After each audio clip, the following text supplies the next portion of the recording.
اب رخ کرتے ہیں چونیا سے۔ ABC نیوز کے نمائندہ چودھری وقاص رفیع کی رپورٹ کے مطابق تحصیل چونیا الہ آباد لیسکو آفس کا گھیراؤ، شدید گرمی اور ہبس میں لیسکو اور گرمی کے 27 شہریوں کا لیسکو آفس پر دھاوا۔ محلہ فیصل آباد کے مکینوں نے ٹرانسفارمر کی مسلسل خرابی سے تنگ آ کر لیسکو آفس پر حلہ بول دیا۔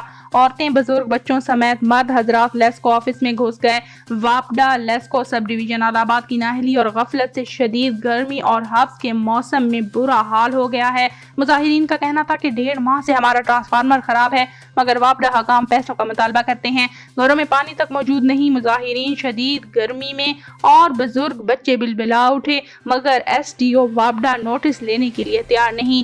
چیف لیسکو فوری نوٹس لیں اور SDO الہ آباد کو فوری معطل کیا جائے، مظاہرین کی اپیل۔